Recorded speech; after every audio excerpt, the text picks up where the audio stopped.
नमस्कार दोस्तों, एक बार फिर से आपका स्वागत है। मुझे एक कमेंट मिला था। मेरे एक सब्सक्राइबर है मिस्टर संजय नोटियाल, तो उन्होंने मुझे इस टॉपिक पे वीडियो बनाने के लिए प्रेरणा दी थी। ये प्रॉब्लम बहुत आम प्रॉब्लम है, हर आदमी इस प्रॉब्लम को फेस करता है। हर दुनिया भर की पूरी दुनिया की प्रॉब्लम है ये। लोग कहते हैं कि गुस्सा आता है, हमें गुस्सा आता है, या हमें किसी और ने हम पे गुस्सा कर दिया, फिर हमें भी उस पर गुस्सा आ गया। तो ये गुस्सा क्यों आता है, गुस्सा क्या होता है, इसको कंट्रोल कैसे करें, मतलब एंगर मैनेजमेंट कैसे करें। मैं आपको थोड़ा डीप लेके जाऊंगा, थोड़ा सा चीज़ों को जो है समझने की कोशिश करेंगे। हमारी जो है 3 बॉडी होती है हमारी। एक फिज़िकल बॉडी होती है, एक इमोशनल बॉडी होती है, और एक सेल्फ इमेज होती है।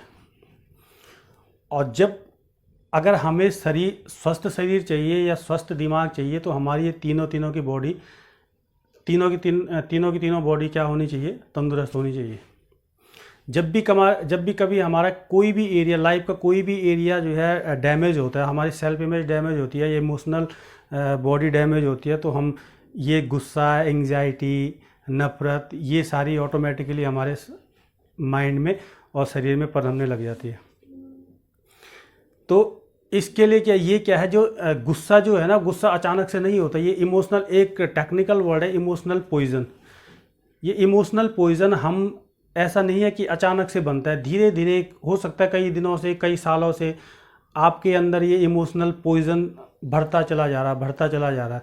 और एक दिन ऐसा आएगा कि जब आप इस इमोशनल पॉइजन से अपने आप को, इस इमोशनल पॉइजन को रिलीज़ नहीं करोगे, इससे अपने आप को नहीं बचाओगे, तो ये एक दिन इतना ज़्यादा बढ़ जाएगा कि आपका गुस्सा किसी पे इतना भयंकर ढंग से फट जाएगा कि कुछ भी हो सकता है। मतलब हाथ चलाने की, मार पीट वाली नौबत भी आ सकती है, या कोई बड़े से बड़ा जो है काम आप कर सकते हो उस गुस्से में। और आप यहाँ पर क्या करना पड़ेगा कि आपको इमोशनली इंटेलिजेंट होना पड़ेगा। इमोशनली इंटेलिजेंट का मतलब ये होता है कि आप एक तो अपने इमोशन पे कंट्रोल कर पाओगे, और जब आप इमोशनली इंटेलिजेंट होंगे तो आप अपने इमोशन पे तो कंट्रोल कर लिया, लेकिन दूसरे के इमोशन पे आप कंट्रोल नहीं कर सकते। दूसरा गुस्सा करे नहीं करे, ये आप कंट्रोल नहीं कर सकते। लेकिन दूसरा जब गुस्सा करेगा तो आप उसकी मनोदशा को समझ सकते हो, आप उसकी स्टेट ऑफ माइंड को समझ सकते हो कि इसका गुस्सा करने का कारण क्या है, या ये क्यों ऐसा कर रहा है। फिर आपको लगेगा, फिर आपको वो एक विक्टिम लगेगा। वो आपको एक ऐसा नहीं लगेगा कि इसने कोई बड़ा गुनाह कर दिया। आपको हंसी आएगी उस पर कि यार ये तो बीमार है, इसको तो ज़रूरत है, हमारी गाइडेंस की ज़रूरत है, इसको हमारे प्यार और स्नेह की ज़रूरत है। अगर हमने इसके गुस्से का जवाब गुस्से से दे दिया तो फिर जो है ये और भी ज़्यादा प्रॉब्लम हो जाएगी। किसी आदमी ने आप पे अपना इमोशनल पॉइजन आप पे रिलीज़ कर दिया, आप पे ट्रांसफ़र कर दिया, और आपने क्या किया, आपने भी जो है उस इमोशनल पॉइजन में अपना पॉइजन भी मिला के दोबारा उधर रिलीज़ कर दिया, दोबारा वापस ट्रांसफ़र कर दिया। इससे क्या होगा, आपको क्या लगता है कि ये सिचुएशन क्या होगी? फिर ये धीरे धीरे बढ़ती ही जाएगी, और एक ऐसा टाइम आएगा कि फिर कुछ भी हो सकता है, बहुत बड़ी से बड़ी बात हो सकती है। तो आज की डेट में ऐसी टेक्निक है, आपको अपने इमोशन पे कंट्रोल करना सीखना पड़ेगा। और जब आप अपने इमोशन पे कंट्रोल करोगे, आप इमोशनली इंटेलिजेंट बनोगे, तो आप दूसरे बंदे के इमोशन को भी समझ पाओगे।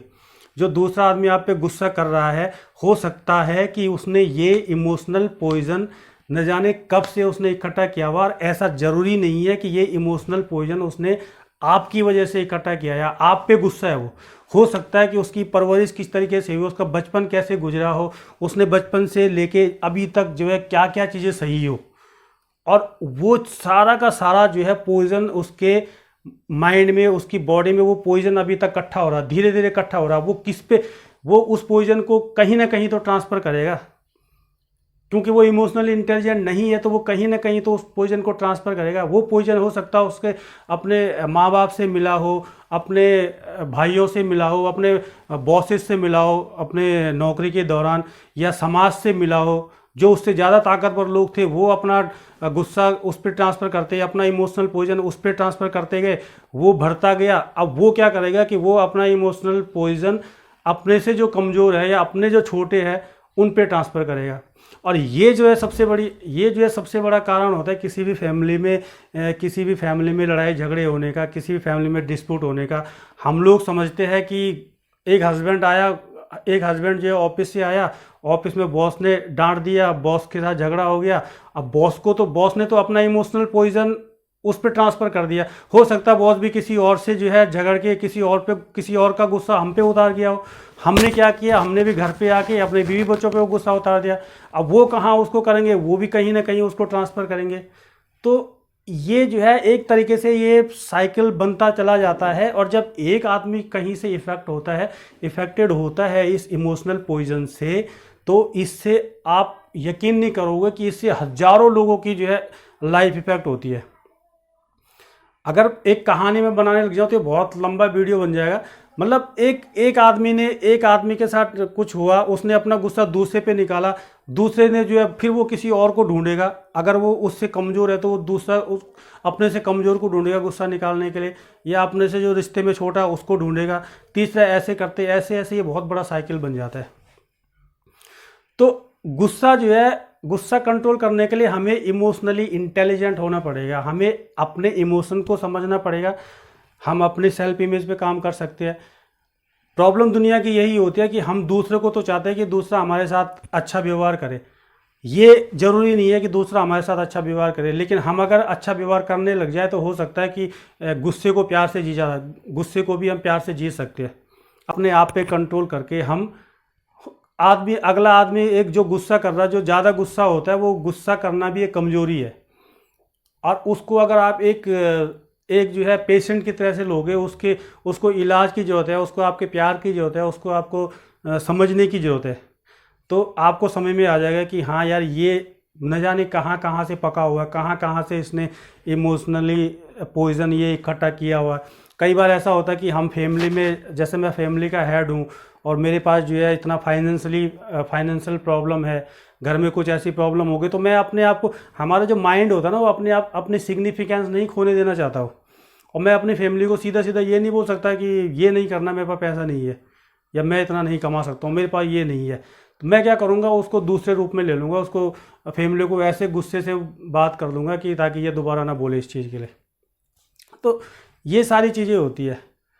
तो हमें क्या करना पड़ेगा कि हमें इमोशनली इंटेलिजेंट बनना पड़ेगा, दूसरे के इमोशन को भी समझना पड़ेगा और अपने इमोशन को कंट्रोल रखना पड़ेगा।